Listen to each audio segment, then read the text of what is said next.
দেখতে পাচ্ছেন আমার পিছনে কাপড়, আর দেখতে পাচ্ছেন আকাশটা দেখাই, কোনো রোদ নাই।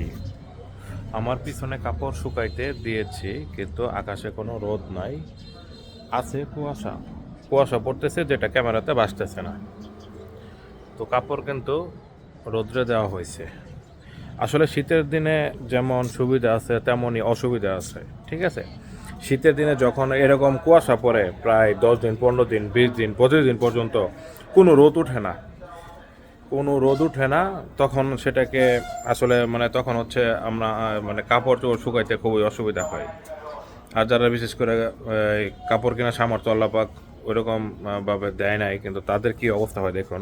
কারণ ওরা মূলত কাপড়ই থাকে 2 থেকে 3টা, কাপড়ই থাকে 2 থেকে 3টা। এটা একটা যদি ধোয়া হয়, তখন এটা যদি 3 দিন, 4 দিন, 5 দিন লাগে শুকাইতে, তখন কি উপায়টা হয়? আমি শুধু এই চিন্তাটাই করি। তো আল্লাহ তুমি সকলকে ভালোভাবে চলার তৌফিক দান করো। আর শীত কি, শীত তো এটা তোমার আসলে তুমি দেও আল্লাহ। তো শীতকে যেমন আমরা উপভোগ করব, তেমনই শীতের মধ্যে কিন্তু অনেক মানুষ কষ্ট করে, প্রচুর মানুষ কষ্ট করে।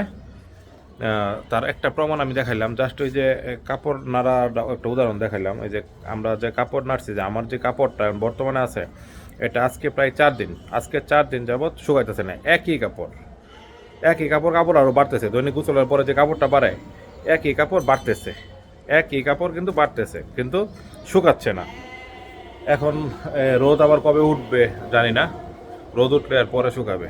তো যাদের কম কাপড়, যাদের কেনার সামর্থ্য এরকম নাই, ওদের কী অবস্থা একবার চিন্তা করুন আপনারা। তো আপনাদের উচিত বেশি বেশি করে ওদেরকে এই শীতে কাপড় কিনে দেওয়া। আমরা সকলে চেষ্টা করব, যারা শীতের মধ্যে কাপড় কিনতে পারে না ওদেরকে কাপড় কিনে দিতে হবে। তো আমি যতভাবে চেষ্টা করতেছি এবং কাজ করতেও আছি আপনাদের দোয়ায়। আপনারা দোয়া করবেন এবং সকলের এগিয়ে আসতে হবে গরিবদের পাশে, যাতে তারা কাপড় ওদেরকে আমরা কাপড় কিনে দেব। ধন্যবাদ সকলকে। আসসালামু আলাইকুম।